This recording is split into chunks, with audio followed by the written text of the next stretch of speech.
Welcome to Mission Evolution Radio Show with Gwilda Wiyaka, bringing together today's leading experts to uncover ever-deepening spiritual truths and the latest scientific developments in support of the evolution of humankind. For more information on Mission Evolution Radio with Gwilda Wiyaka, visit www.missionevolution.org. And now, here's the host of Mission Evolution, Miss Gwilda Wiyaka. Hello. Thanks for joining us on Mission Evolution. We're coming to you on the X-Zone TV and Simul TV from our broadcast studios in St. Catharines, Ontario, Canada, bringing the latest evolutionary information from today's leading experts. This hour, we'll consider the death of a guru. The term guru has meant many things over the ages. Traditionally, guru referred to a religious or a spiritual teacher who had deep knowledge that could lead to enlightenment as well as direct experience of the divine vision. It also indicated one who imparts initiation. However, times have changed. Is there room or need in the modern world for the guru? With us this hour to consider the role of a guru in the modern world, and joining us all the way from India, is Andrew Cohen. Andrew is a spiritual teacher, cultural visionary, and founder of the global nonprofit EnlightenNext and its award-winning publication, EnlightenNext magazine. In 2020, he launched Manifest Nirvana, a sanctuary for deep transformation. Andrew is the author of several books, including When Shadow Meets the Bodhisattva, The Challenging Transformation of a Modern Guru, and Evolutionary Enlightenment. His website, andrewcohen.com. Andrew, thank you for joining us on Mission Evolution. My pleasure, Joe. I'm happy to be with you. It's just a joy. And it's quite a reach all the way to India. Sure, it's halfway around the world, or probably farther. Exactly. I think it is. Yeah. So, Andrew, how did you become a spiritual teacher? I became a spiritual teacher. Well, I was a spiritual seeker because I had a very powerful awakening experience when I was 16 years old that changed my life. And I was having a conversation one night with my mother, and the doors of perception opened, and I suddenly became aware of the fact that the whole universe was a conscious being, the nature of which was a kind of impersonal, absolute love that was completely intoxicating and overwhelming and utterly liberating. And I was sobbing like a baby because I felt I was seeing something so beautiful. And I realized that everything that exists, everything we can see and can't see, is all an expression of this cosmic intelligence. And I never experienced that kind of happiness and that kind of freedom and joy in my life. I'm sorry. Go ahead. So I became the seeker when I was 22. And so that experience happened when you were 22? The experience happened when I was 16, but when I was 22, Okay, I decided I needed to dedicate myself to the rediscovery of this experience. And like many people from my generation, I went to India. Okay, where'd you originate from? New York City. I'm a New York boy. All right. So you went to India, then what did you do there? What all did you study? Well, I went to meditation retreats, and I met an Indian woman who became my wife. But I was doing spiritual practice all the time, looking for enlightenment.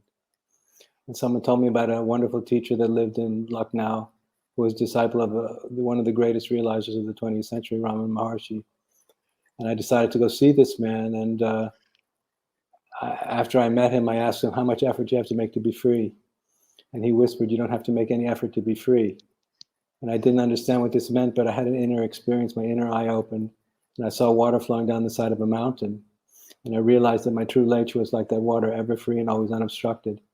And then it became apparent to me that unenlightened was only a thought. So this all happened in a period of about 20 seconds. And then this great man shouted, that's it. And I don't know how he knew it, but he could literally hear what was going on inside my own mind. That was the beginning of my meeting with him, and I spent 3 weeks with him, going to see him every morning and every evening. And when I left him, I had an explosive experience that changed my life forever. That's amazing that he could actually be following you, what was going on in you internally. Is that something that is taught? Is that how did that work?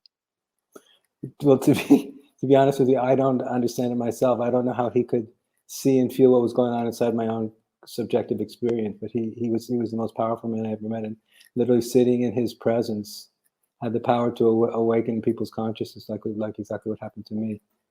That's And when amazing. I left him after 3 weeks, he said, "When you leave me, Andrew, something very big is going to happen to you."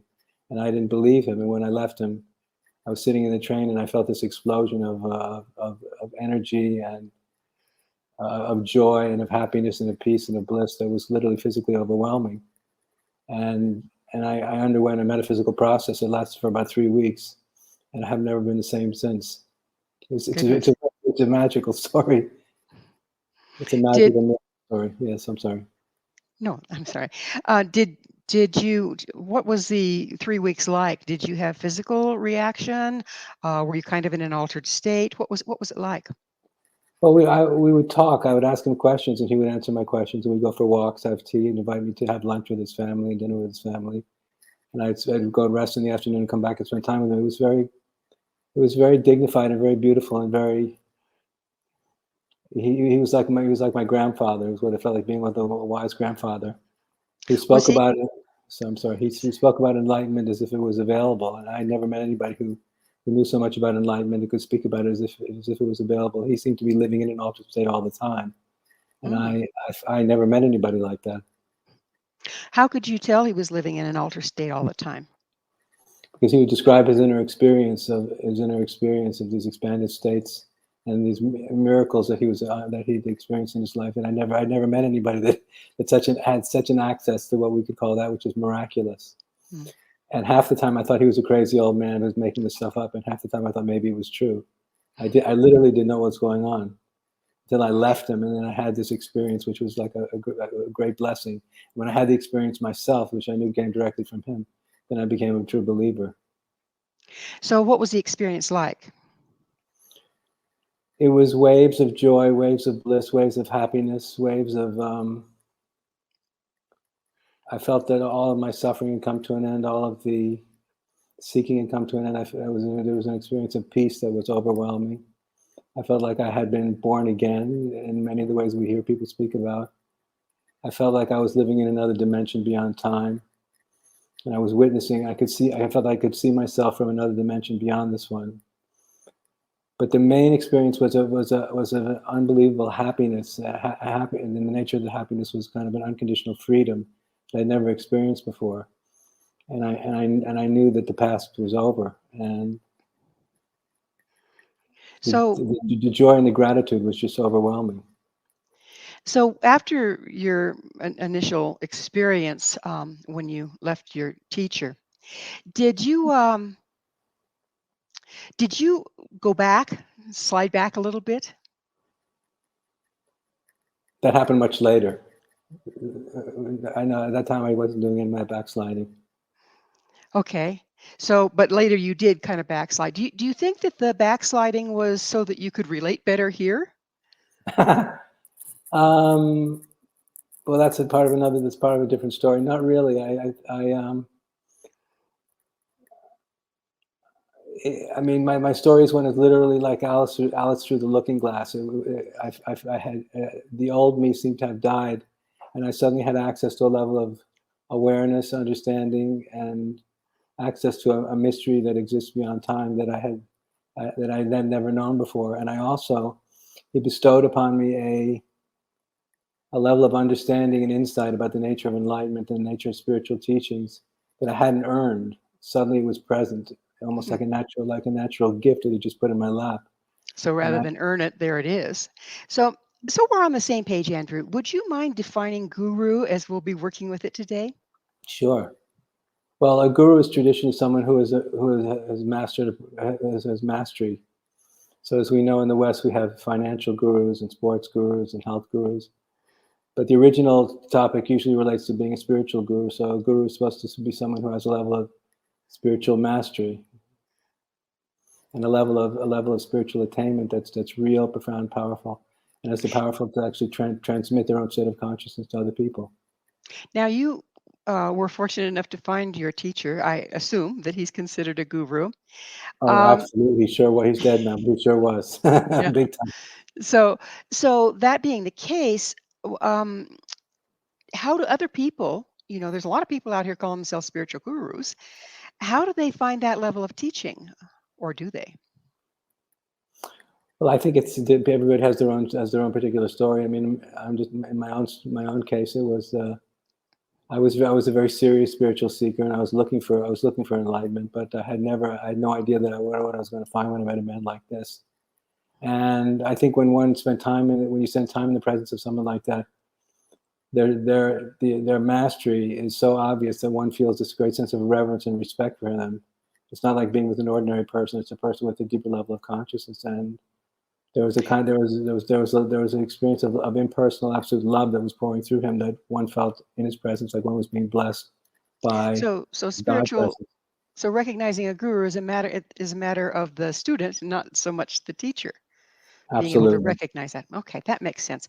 So, what is it to impart an initiation? Well, I've never been taught in that way. I mean, he initiated me. He gave me spiritual baptism through being in his presence. But it was more a result of just spending time in his presence, rather than a deliberate initiation that took place at a particular time. Okay, so are you considered a guru? I have been, yes. So, when did you start being considered one, and who said that to you? Well, it's part of the miracle of the story. It was almost immediately after I left my own guru. I know what I'm saying doesn't make any sense, but it's just part of a miraculous story. So when I left him, I went to New Delhi in India, a different city, to meet my friends. And when I met them, I started telling them about this amazing 3 weeks I spent with this extraordinary man.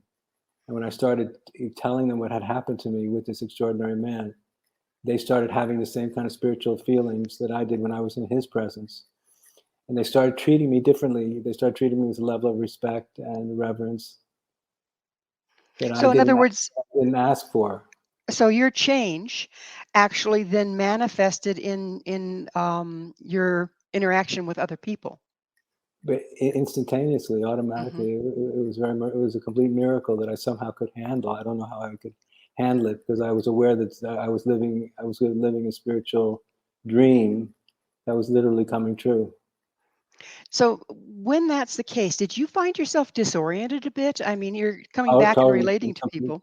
completely disoriented. I would imagine. Yeah, I would imagine. How long did it take you to come to terms with that?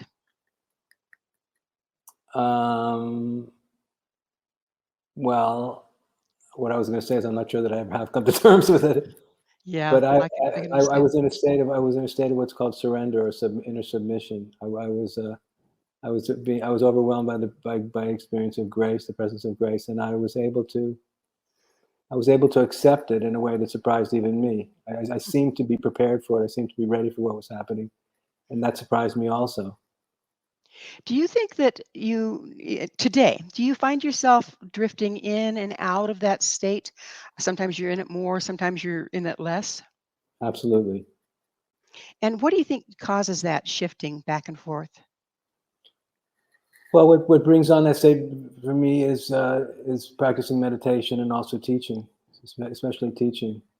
It's So, when I teach, I start transmitting that state of consciousness quite automatically. And other times, when I'm busy with mundane things, I'm just busy with mundane things. I'm not necessarily in the most exalted states all the time. so it But, takes some maintenance then, I take it. well, the maintenance is not doubting it. So the maintenance is holding the course and trusting what your experience is. What the experience is, but it's trusting, because my guru said to me when I came back to see him after those 3 weeks, he said, "Andrew, I'm so glad you found a friend you'll never be able to see. Andrew, I'm so glad you found a friend you'll never be able to see." So the nature of consciousness, and the nature of the spiritual reality, is a dimension that we can't see with our physical eyes, but we can experience with our inner being. Well, So Andrew, we're going to have to pick up on this on the other side of a quick break. sure. Andrew, Andrew and I will return very shortly. So don't you go away. This is Mission Evolution, www.missionevolution.org.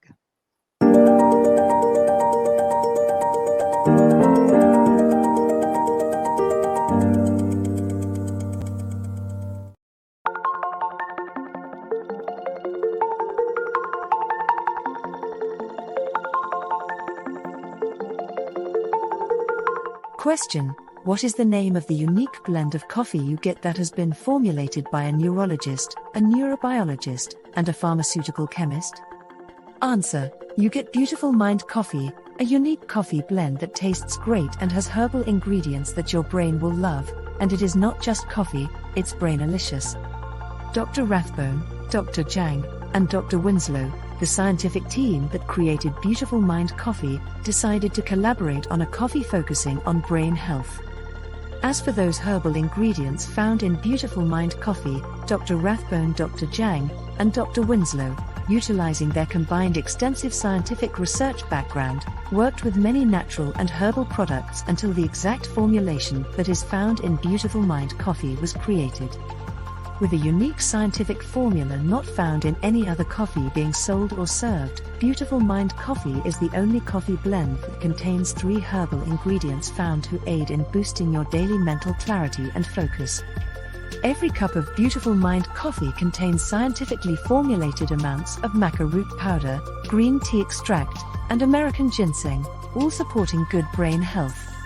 Taking care of your brain's health now can help delay or prevent the onset of cognitive dysfunction, including dementia, Alzheimer's, and more general memory loss as you get older, just by enjoying the delicious flavor of our roasted coffee and herbal ingredients found exclusively in Beautiful Mind Coffee.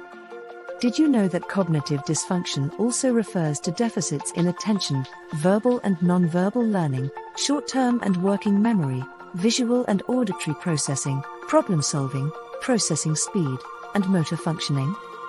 For more on Beautiful Mind Coffee, the 3 scientists who formulated Beautiful Mind Coffee, and more details on the 3 unique herbal ingredients in Beautiful Mind Coffee, visit www.beautifulmindcoffee.ca. Beautiful Mind Coffee is now available online at amazon.ca and amazon.com. To order Beautiful Mind Coffee, visit www.beautifulmindcoffee.ca today.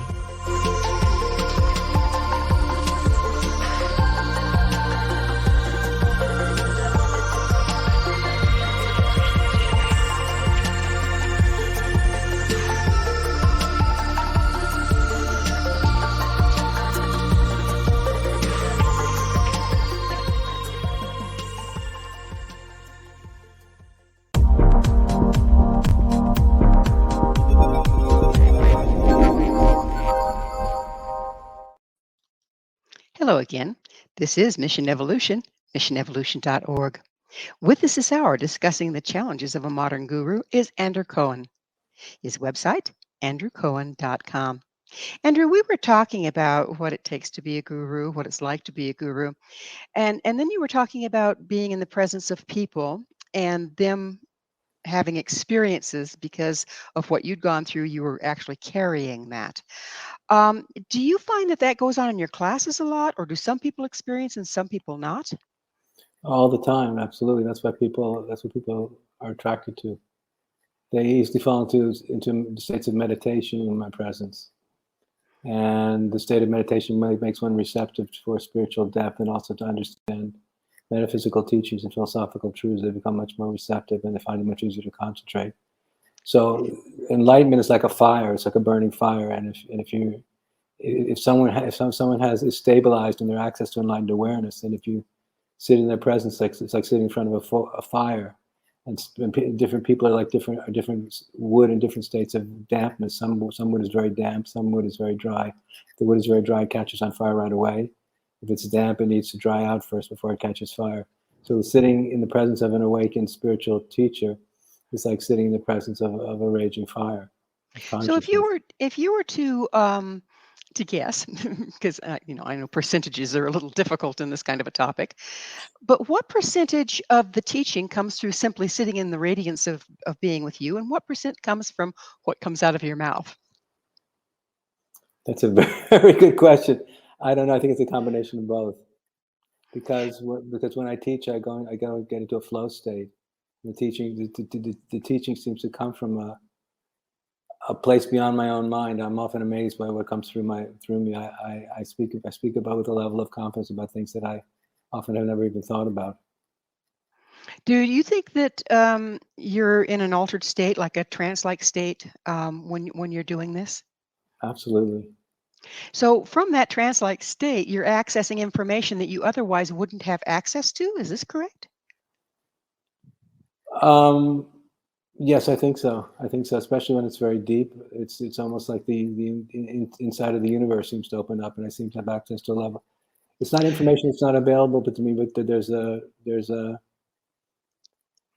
feeling of depth that's felt that changes everything. Andrew, do you think that who is present with you dictates what you bring through? Does it make it kind of custom like that?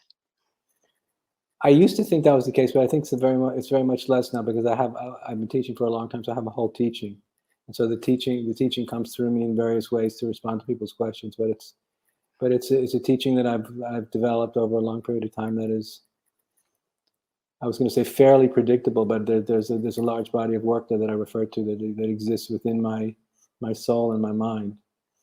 But I try to be sensitive to the different needs of different people that are speaking to me. Absolutely. I was wondering if there's just kind of an autopilot where the people that are in the room draw from you that what they need. That happens also. That happens also. Who do you think dictates that? Well, I think what makes this all work is there has to be a measure of sympathy. In other words, people have to feel a measure of trust and sympathy in me. There has to be a feeling of warmth and trust, not in any way that's blind, but a sense of sympathetic interest, and then that opens up the doors to these deeper dimensions of access. And So, people usually feel that they're being seen in a way that they're usually not seen, and feel that they're able to experience depths of themselves that aren't ordinarily available to them. so it's kind of an opening or a trust. Yes, very Yeah. much so. So do you create a special environment energetically that allows that to be more available for them? The answer is absolutely yes, but I don't do anything. I just sit down, and it happens by itself.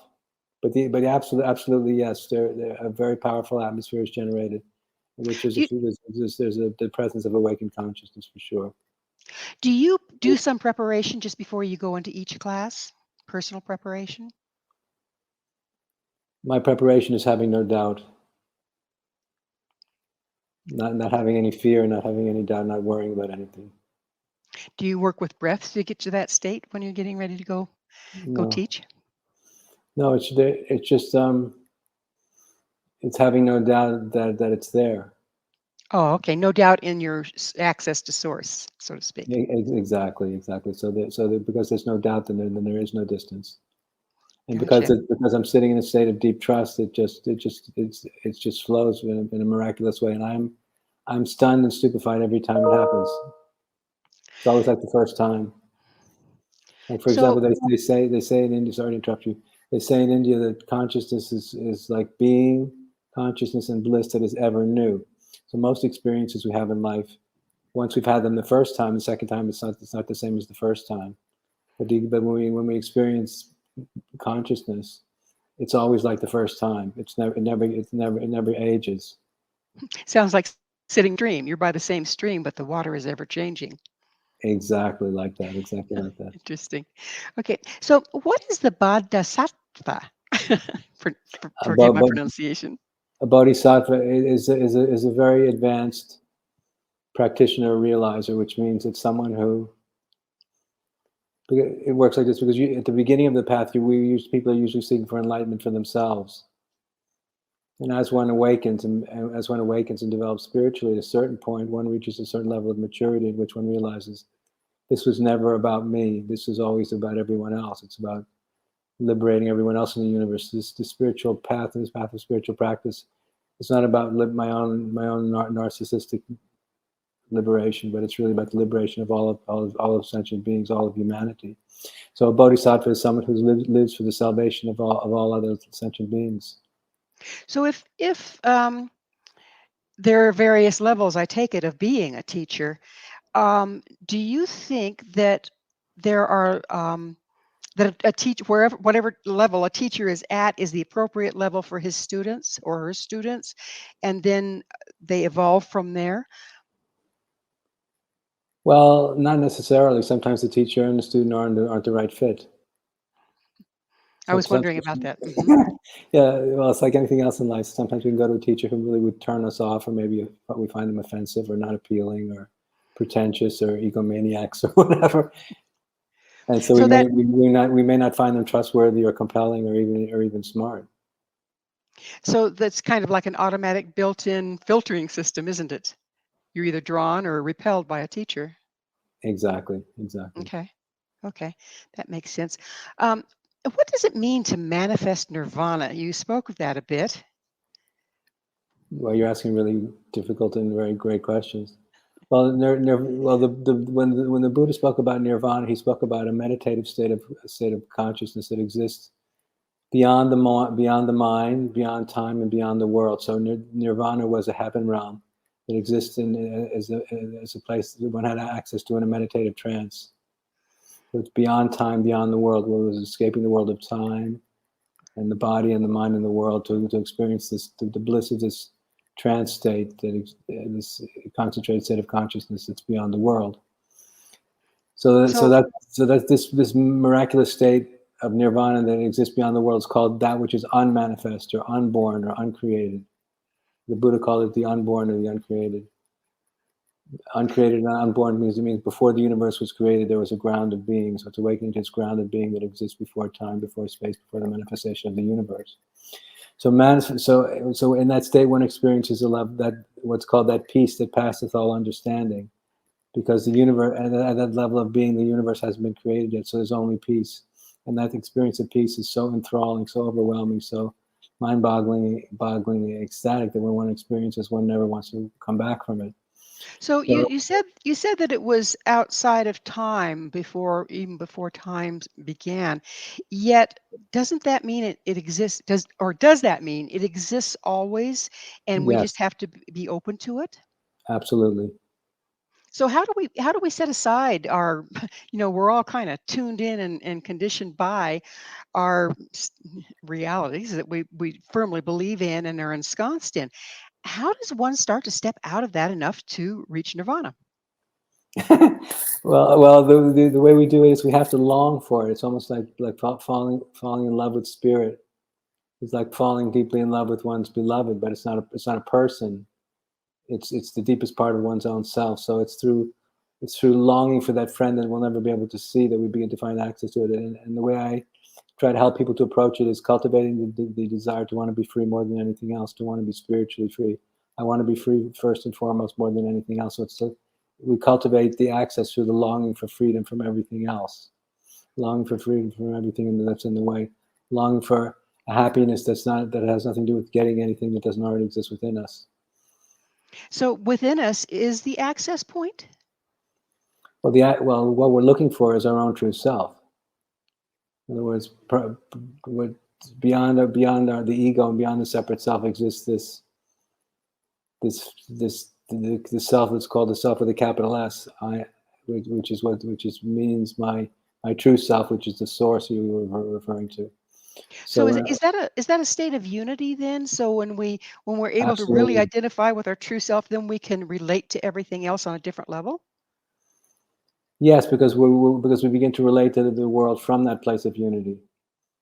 Usually we're relating to the world from a place which we feel there's something wrong with us and with life. So we think there's something wrong with us, something wrong with life. But when we awaken to this true self, you realize that there's nothing wrong with us and there's nothing wrong with life. So we're approaching it from a place where nothing needs to be fixed. We no longer feel broken. We no longer feel hurt and wounded and traumatized, because the deepest part of ourself has never been touched by anything that's ever happened in time. It's always free from anything that's happened in time. So when you're in touch with the deepest part of the self, one feels a freedom and a joy that's untouched by pain and fear. So when we're in the state of, we're conditioned into something's wrong with us, uh, that we have to work to obtain, to build in the ordinary reality that's apparently, from what you're saying, a myth. What is the cause of that? What's the purpose behind that reality that so many of us live in that says we're not good enough? Well, I'm not sure. I'm not sure it's a myth, but I think a lot of people are suffering because they experience different kinds of traumas when they're usually in the early ages. And these traumas, which is an experience of enormous pain, create a deep impression. They give us the impression at an unconscious level that life isn't safe, it's not trustworthy, and there might be something wrong with us, and there's something to be afraid of. So with the spiritual awakening, we realize that there's a deeper part of ourself that's never been touched by that trauma, has never been hurt or wounded or traumatized, and that deeper part of myself and the deeper part of yourself is always free. It's always the experience of unconditional freedom and love and peace and joy. And when you discover that our own true nature is always already this love, peace, and joy, and we experience it very, very, very deep. When you experience it when it's very deep, it becomes very spiritually convincing.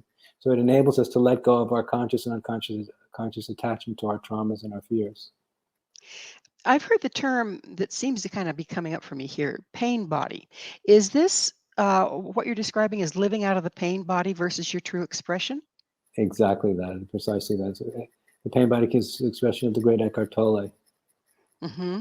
Mm-hmm. So the pain body is that place where we experience all the places we've been wounded and hurt and betrayed, and whereas we've suffered for different reasons because of other people's ignorance, and we usually blame ourselves for it.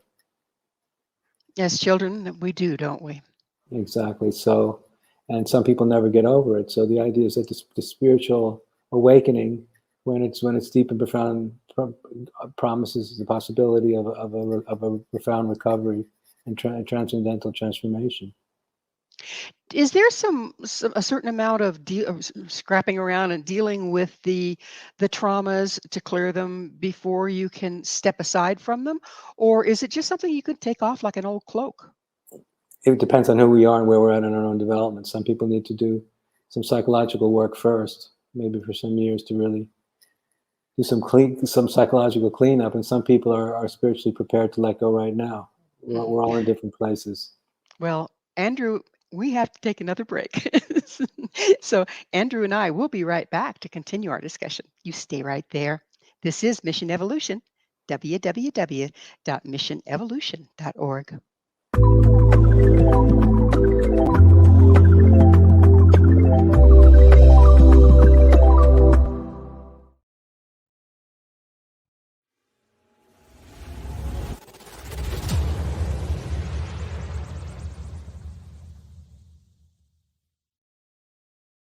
So I was watching the X Zone TV channel last night when I was abducted by aliens, and they kept repeating to me over and over again, simultv.com, simultv.com. What's simultv.com? That's what I asked them. They had it written on the side of their UFO. How do you spell that? UFO. No, I mean simultv.com. simultv.com. simultv.com. Right. simultv.com. Interesting that you were abducted by aliens in a simultv.com UFO last night. Oh, yeah? Yeah. Now that you mention it, I remember now last night I was awakened from a deep sleep. My great-grandmother was standing there. She said she come from the hereafter to tell me about simultv.com. She even spelled it out for me. simultv.com, sonny boy. simultv.com. simultv.com, sonny boy. Wow. Yeah. Guys, you'll never guess what my psychic guru just told me. simultv.com. Exactly. Are you guys psychic too? Of course. We all know about simultv.com. simultv.com.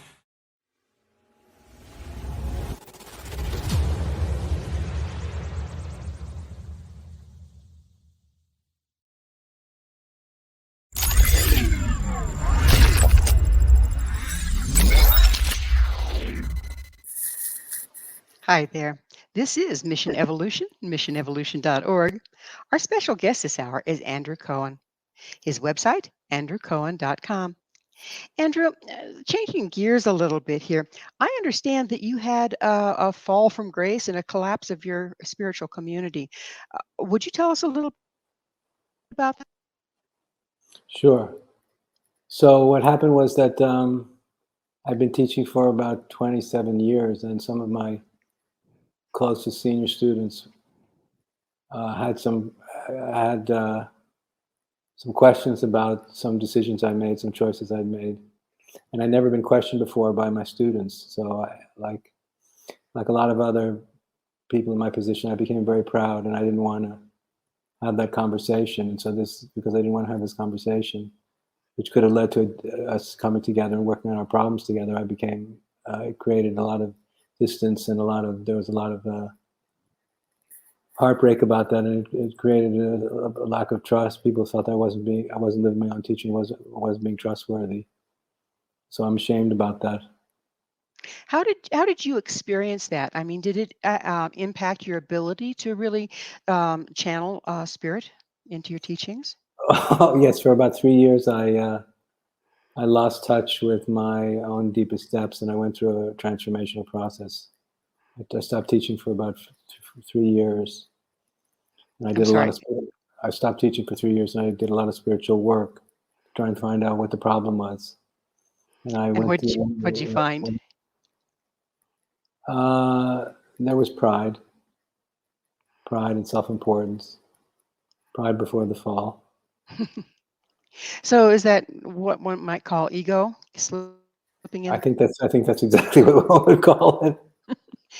How common is that for someone that was once a very open-hearted, genuine teacher to get hooked by that ego piece and fall from grace? Well, I think that more gurus get hooked by pride than we might be aware of, except I agreed to stop teaching for a while in order to do some work on myself. And I think that's, and I hope it doesn't sound like more ego, but I've never heard of other teachers really doing anything like that, of stopping and wanting to kind of do some soul searching and come to terms with their own remaining imperfections. So I took a lot. I dropped everything I was doing, and I really went to the bottom. And I experienced enormous doubt and enormous fear, enormous confusion. And I had to struggle very deeply with my own teachings and with my own ideas about myself. That is a challenge, isn't it? To really turn Yes. around and egg on my face kind of thing. Realize how slowly but surely, or maybe even from the beginning, that things have been clouded by your um, ego or imperfections. Absolutely. Well, I realized at a certain point that I wanted people to see me as being perfect, even though I never believed I was perfect. I wanted to be seen that way, and at a certain point I realized that was part of the problem. So part of that feeling like you're broken slipped back in. Well, I was broken. Aha! But you said we aren't broken. No, I know that, but I mean, in terms of what happened in reality of my personal life. So it broke you. You felt like it broke you. Yes, very much so. For a period of time, until I rediscovered my own true self, and then the awakening. Do you think that shattering was a initiation of sorts in the long run? It was a purification. Sure, it taught me that I'm human just like everyone else, and I'm imperfect like everyone else. And so I think I think I knocked me down a few pegs, which is what I think it was all about, what I think I needed. Do you think that your experience also is part of the natural evolution of a guru? Not necessarily, no. Not necessarily, no. You think that there are some that are able to just stay in that state and never stumble? Well, I think that a lot of gurus stumble because they're all imperfect human beings like the rest of us. But I'm not sure that many agree to stop the music to the degree that I did. So I'd like to clarify again. There's this dichotomy between there's nothing wrong with us, we are perfect, and being stopped by your own imperfections. Was it being stopped by your own imperfections, or was it sliding out of your perfection? Well, that's a very good question. Both. It was both, and I think it was both. And I also started to doubt myself, which and then when I started doubting myself, I started to lose access to the confidence, the spiritual self-confidence that I told you about earlier. And then you lose access to spiritual information. Is that correct? Oh, absolutely. Yes. Mm-hmm. Okay. So confidence, that's what you spoke of originally, is you have to have that confidence. But it's not really confidence in yourself, is it? Well, I call it spiritual self-confidence, and it's confidence in the fact that spirit is higher, or that to use mythic language, that God actually exists, that there's a miracle and a mystery that exists beyond life and death, the discovery which can liberate us and save our souls. So it's having no doubt about that. Because remember, I told you, my guru said to me, Andrew, I'm so glad you found a friend you'll never be able to see. So it's doubt in that which is formless and timeless and infinite and unimaginable. What would you say, sitting here right now, to say they're out there listening or and watching, or some other spiritual teachers that are maybe sliding sliding into ego? What are the signs that that's happening? What advice would you give them? Well, I think that we have to. Humility is the key to the kingdom. So I think that we have to remain very humble and always leave enormous room inside ourselves for what we don't already know, and be constantly checking on ourselves and watching ourselves and being our own best inner policeman to make sure we're walking on that razor's edge. Because to awaken to enlightened awareness and to be an expression of it, we have to walk on the razor's edge, which means we have to really be paying a lot of attention to what we're doing, to why we're doing it, and to making sure that we're coming from the best part of ourselves all the time, and not to be sloppy or casual ever, especially if one's in the role of being a teacher. Do you think that also part of the pitfall is identifying with the teaching rather than being the channel for it? Yes, of course. I am the enlightened one. And just the way you're saying, yes, that can become an enormous trap. So this sounds to me like the largest job is self-maintenance. Yes, and remaining very humble, no matter how extraordinary, and profound, and miraculous the events are happening in and around you and through you, realizing that we're ultimately nothing. So I would expect that part of the temptation comes from the adoration of your students. Yes? Well, it could be. I never felt that people's love and devotion to me was a trap or something that I abused or took took in the wrong way. I mean, to be honest with you, I never felt I took people for granted in that way. But it could be a trap, of course, because when people fall in love with you, they'll do anything for you, and that's something that we have to be very careful about. Oh, I bet that's one of your greatest challenges in the work, isn't it? It could be. I mean, with me, it was more my pride. It was not being abusive in that way. Okay, so pride goeth before the fall, like you said. Oh yeah, it's pathetic, and it's true. Well, times are changing, Andrew, and this is something I want to get into throughout this section and probably into the next. But times are changing. Are we not moving, or are we moving into a state of unity and enlightenment? Well, I know that some spiritual teachers seem to think we are, but I don't. I don't think that we're becoming more spiritual than we have been. I think that we're facing enormous problems right now. The world we're living is more divided against itself than it's ever been.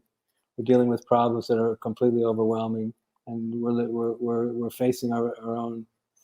The human race is facing its own self-destruction in a way that's never happened before. And no one's going to save us except ourselves. And ultimately, there needs to be a spiritual revolution that's going to happen, because what's keeping us separate from ourselves and each other is not realizing that at the deepest level we're all one anyway. So I know that some spiritually minded people feel that there's a great awakening about to happen and that we're going to be saved by it, but this is not my experience. As much as I would like it to be true. Rather than a great awakening, is there, as we're moving forward with all the, rapidly moving changes, rapidly moving times, Lord knows what era we're moving into as far as the galactic influences, is that putting more pressure on our blind spots and causing a lot of this Yes. disruption? Well, I think what's dangerous is everybody's getting scared because of what's happening with technology, with social media, with environmental degradation, with the war in Ukraine. I mean, there's so many problems we face. We've never faced so many problems all at the same time. We've never been so powerful, and we've never felt so powerless in the face of all these challenges. So people get scared, and when people get scared, they start dividing against themselves, and we start dividing against each other.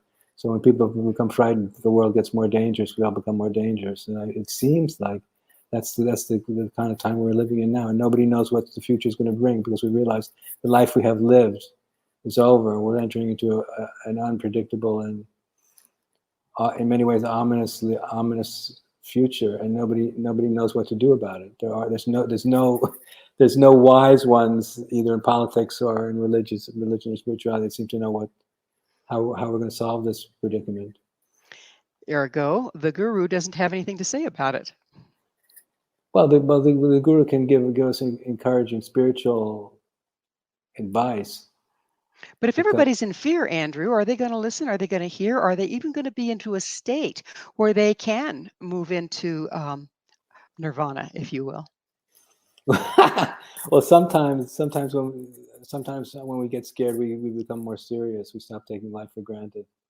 Sometimes our fear makes it possible for us to live in ways that it's not ordinarily available to us.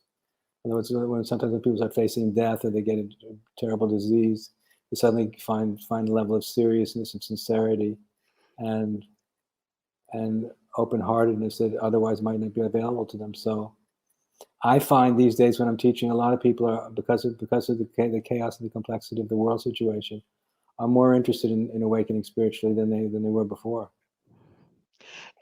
Isn't it difficult, though, because fear and trust don't tend to go hand in hand? How can you, if you find yourself in fear and thrashing around and going into the back brain where there's nothing but fight or flight, how can you as a guru, how can you help mitigate that for people? Well, if one is stabilized in a state of enlightened awareness, one will be expressing a state of calmness and equipoise and a state of self-confidence that can inspire other people. So just by being the center of the hurricane, you can talk them down out of the tree without opening your mouth?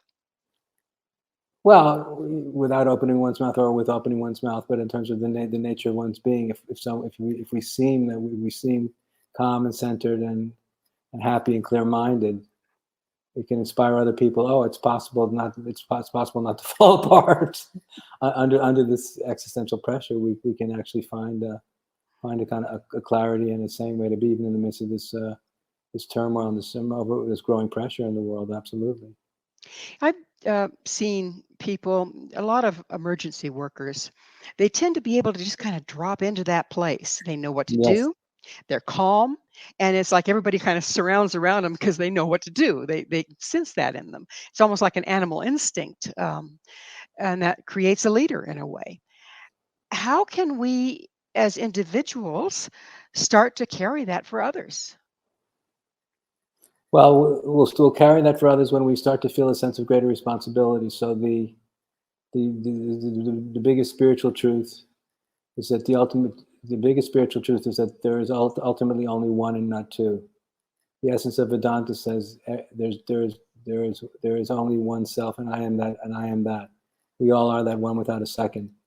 So the realization of the fact that there's only one and not two, and I realize I am that one without a second, becomes the source of the spiritual self-confidence. And if we realize that we're depending on each other, then if we awaken spiritually, we can begin to feel the way a parent feels about his children, his or her children. In other words, we feel responsible for them. Because we feel responsible for them, we will take care of that. Yeah. We'll protect them, and we'll demonstrate leadership. Andrew, it is time for us to take another break, and we will pick up on this on the other side. So please stay with us. This is Mission Evolution, missionevolution.org.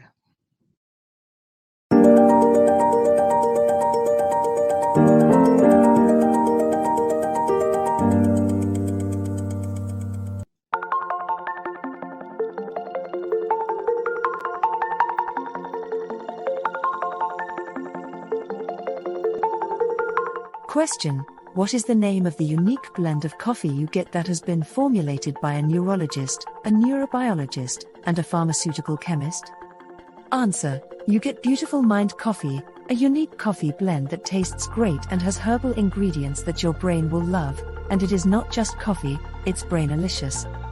Dr. Rathbone, Dr. Jang, and Dr. Winslow, the scientific team that created Beautiful Mind Coffee decided to collaborate on a coffee focusing on brain health. As for those herbal ingredients found in Beautiful Mind Coffee, Dr. Rathbone, Dr. Jang, and Dr. Winslow, utilizing their combined extensive scientific research background, worked with many natural and herbal products until the exact formulation that is found in Beautiful Mind Coffee was created. With a unique scientific formula not found in any other coffee being sold or served, Beautiful Mind Coffee is the only coffee blend that contains 3 herbal ingredients found to aid in boosting your daily mental clarity and focus.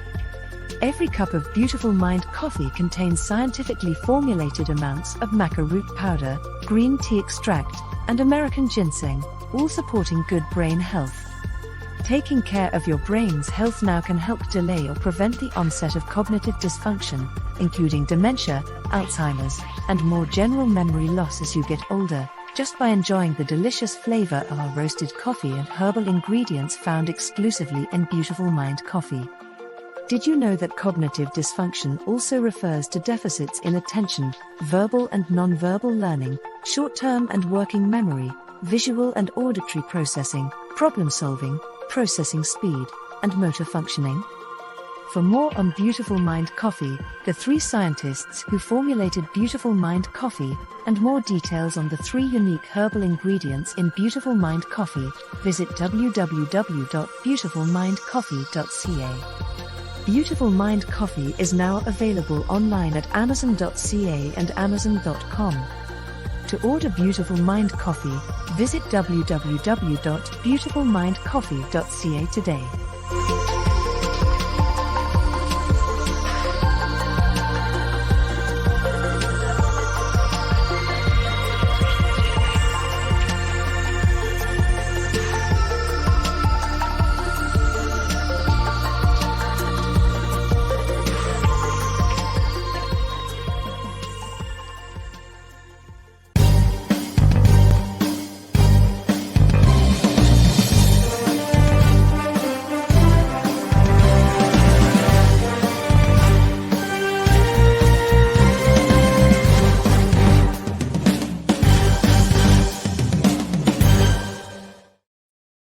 Welcome back. This is Mission Evolution, missionevolution.org. This hour, our expert guest is Andrew Cohen. His website, andrewcohen.com. Andrew, we've kind of covered how the world is in one of the largest crises I think we've ever seen. That, I would think, would also put pressure on the role of a guru. How do you see, what specific functions of the guru do you see as even remaining relevant as we move forward? Well, I think that the role of the guru is to be an exemplar of awakened consciousness and to be able to transmit it to other people. So an authentic guru is like a touchstone. In other words, if being in a relationship with them and sitting in their presence, one enters into an awakened state, and that awakened state is the ultimate source of relief from fear and doubt and terror and even the fear of death. Well, not everyone can have the good fortune to sit in the presence of a guru. What about the ones that can't? Well, they should. Well, I think with the internet these days, I think everything's available in a way it never has been, even gurus, and believe it or not. But I think we can learn how to meditate. We can learn how to find the guru within our own true self, because the outer guru awakens the guru within us all, and we learn how to save ourselves in that way. So the role of the guru is to help a person awaken their inner guru. Is that what you're saying here? Absolutely, because there's only one self, and so if someone's become an awakened guru, they've awakened to that one self in a way that's very powerful, and can make that experience available to other people. But once our inner guru is awakened, we've awakened to the same source as the guru has access to. So the guru is the outer expression of our own inner guru. Gotcha. So with all the turmoil and upheaval, it is more challenging, is it not, to remain in that state? Absolutely. It's much, Yeah. much of a, It's like kind of stacked against us here. So, what sources can a person call upon when they find themselves slipping or not able to access their inner being? well, I think we have to believe that there is a source to the universe, there's a source of life, there's a source of existence, which is not separate from our own deepest true heart. So so I think we all know what it's like when we feel desperate and frightened to come to our knees and to reach out to that cosmic source that exists within all of us, and in doing so, embrace a level of inner receptivity and openness and trust, and that friend will that we can't see. Do you see the natural world as being a reflection of this state of being? Well, yes, yes. Well, yes. I mean, because what I was just thinking of is that when we experience nature, we experience the beauty of that inner state. But of course, in ultimate truth, the totality of reality expresses light and dark, lightness and darkness, expresses the non-duality of both. So God consciousness is both peace and love, and is also ferocious and dynamic and frightening and overwhelming all at the same time. God is everything, all of those things. Nature reflects that pretty nicely, doesn't it? Certainly, certainly does.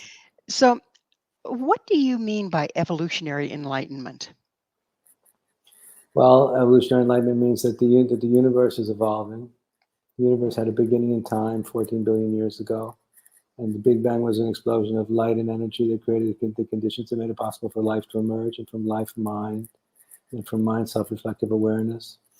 So we become aware of the fact that the universe is a cosmic process that's in progress, and the emergence of human intelligence and self-reflective awareness is a product of the evolutionary process, and we're all products of the evolutionary process.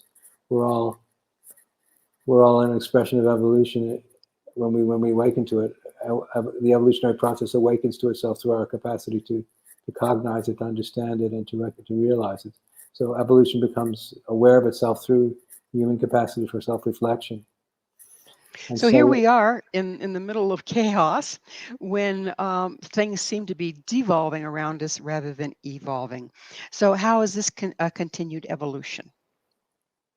well, I think I think whether this is a continued evolution or not is going to depend on how well we do in the next 10, 20 years. But evolutionary enlightenment means that the universe as a whole is a creative process that's in progress, that's going somewhere. So it's when we begin to see the expression of God or spirit as a creative process that's going somewhere. It's a different way to think about the absolute. It's a different way to think about God. It's a different way to think about spirit. That spirit is not static, but it's evolving, it's moving, it's becoming more conscious and more intelligent through us, as us. We're all part of it. We're part of that one without a second. The one without a second is this evolutionary process in motion. So, if we're part of an evolutionary process in motion, and given it's going to depend upon the actions that we as individuals and as cultures take in the next years to come, Exactly. is there a new human being becoming possible? Well, I think that I think the idea of the new human has been for quite a while now. The awakening of the human being that realizes that I'm not the ego. I am the energy and intelligence that created the universe, awakening to itself and bearing witness to itself through the body, mind, personality of Gwilda and Andrew. So that means I am the creator of the universe, bearing witness to itself through the body, mind, personalities of these human beings that we are. So if we know that, then we'll be living this life as if that's who we are and not just separate ego. If we can come into that state of unity, do you think that we can bring forth things that have not been available before from the Yeah, unified field? Well, yeah. The most important thing is that we can get along together. wouldn't that be nice? But let's get down to let's be honest. That's the hardest thing for human beings to do is to really get along, to really get along together, to trust each other, and to work for each other's welfare, not just competing against each other for superiority, but really working for each other's welfare and to get along together. That's what spirit makes possible for us. So it sounds like that the let's call it common neutral heart space that a guru can create will nurture an environment where that can Absolutely. happen. That should be the case for sure. So you say that because of the internet, there a lot of more things are accessible. Can that state come through the internet if you're watching a video or a YouTube or? Definitely, because consciousness is non-local. Consciousness is non-local, so it can definitely be experienced through the internet. I do it all the time. So the person, the quality of the person energetically is able to transmit through the internet. Absolutely, because consciousness is not confined by time and space. Pretty amazing. So that puts quite a tool in our hands, doesn't it? It sure does. There's so much that's possible. There's so much beauty and goodness and truth that's possible. We just have to make ourselves available for it. I would think that we'd also need to be mindful, given that that's the case, of the negative stuff we might be putting out there through the internet. Oh, absolutely. I couldn't have said it better myself. There's a lot of negative stuff we put out there on the internet. Sometimes I Right. think it's doing more harm than good. Absolutely. But So the more of it's us that can put out things that are of that common neutral heart space of acceptance of unity, we could possibly turn it around. Is that your feeling? I live and breathe for that possibility. So it's about the time in the program, Andrew, when I have to ask you, what is your mission? To set as many people free as possible, as God will allow me to do. I want people to know that it's possible to be free, and it's possible to experience a fearless state of ecstatic unity with the totality of reality, and it's possible to share that with other people and to help other people to be free. We all need to help each other to be free and free from fear. Beautiful. Beautiful. So, how do we upgrade our spiritual practice and structures to include the critical discoveries of modern day psychology? Well, by realizing that modern psychology has taught us a lot about the human psyche, and that we realize there's a lot of parts of us that are unconscious and conditioned. If we realize that the majority of who and what makes us who we are is unconscious and conditioned, we'll start paying attention to ourselves, realizing that there's so much going on under the surface that I'm not aware of, and so we'll start paying more closer attention to what we're saying and where it's coming from in us, what's motivating us. So, what would this upgraded practice look like if we start to incorporate that knowledge? Well, the upgraded practice, it would always look like we're a more conscious human being. It means we would see more, know more, feel more, express more, be more compassionate, more accepting, and more loving. Well, More consciousness, more knowledge, and more understanding. when we were talking about your fall from grace, if you will, when your community collapsed, it sounded like a horrifically painful process to go through. And in a way, I would expect that's kind of what we all have to go through to reach, that painful process, to move through all of what we aren't in order to access who we are. What words of wisdom and encouragement do you have for us to move forward in that? Well, what saves us from our own shadows, our unconscious shadows, would be spiritually inspired sincerity, transparency, and authenticity.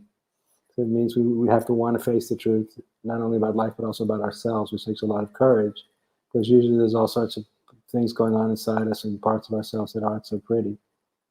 So in terms of self-transparency, we need to have the courage to kind of face everything and avoid nothing, and aspire to be transparent to ourselves so we can be transparent to other people, and to be a trustworthy human being. It seems like one of the things that we're fed from childhood on is large doses of guilt and shame. How Absolutely. is that impacting our ability to do this very process? It's not helping. it's shame and guilt is so destructive. We have to really work to kind of let go of that. It does not help us at all. It just destroys people's souls. So you can't let go of it. It seems like there's almost like a ricochet. The person starts to look inward, and then they hit that guilt and shame. And it's like, I'm not going to go there. Okay. How can we stop ourselves at that point that we don't ricochet on out? we have to develop courage. We have to develop the courage to be honest and authentic and real. And that means we have to face the good and the bad about ourselves. Often we don't have the courage to face how beautiful and extraordinary, how enlightened we can be. We also have to face all the darkness about that exists within us also. It takes spiritual courage. You need a lot of courage. It takes courage to be fully human. It's not for the faint of heart, is it? No, not at all. Not at all. So we've talked about the doom and the gloom and all the challenges that we're looking at. Well, we haven't talked about all of them, but there's certainly, a plethora of them. Andrew, what is your vision for the future? Well, my vision is being able to get more and more people to trust themselves and to trust each other. Because I feel trust is the key to the kingdom. Trust is what destroys the boundaries that exist between us. So what I try and do is awaken people to a state of consciousness where they begin to experience trust in themselves, and a result of trusting themselves is the ability to trust other people. And when we can come together with other people in a deep state of trust, ultimately, and trust that's unconditional, we discover the kind of a potential to experience kind of a level of happiness in which it can feel like heaven on earth. You seem to think you've spoken that trust is really kind of a kingpin here, but a lot of us have reason not to trust. We've had bad experiences, that's why. So we have to move beyond and not superimpose those onto our present. No, we don't want to repeat the mistakes of the past. We also have to have better experiences now, experiences that are so positive that we can let go of the bad ones. Well, Andrew, unfortunately, we are out of time. Thank you so much for coming on the show. Thank you. It's been absolutely wonderful to talk with you. Thank you so much. I really appreciate it. I really appreciate you. Our guest this hour has been spiritual teacher Andrew Cohen. Andrew is the author of When Shadow Meets the Bodhisattva, The Challenging Transformation of the Modern Guru, and Evolutionary Enlightenment. His website, andrewcohen.com. This has been Mission Evolution with Gwilda Wiyaka. For more information or to enjoy past archived episodes, visit www.missionevolution.org. Please be sure to join us right here next time as this mission continues, bringing information, resources, and support to our evolving world.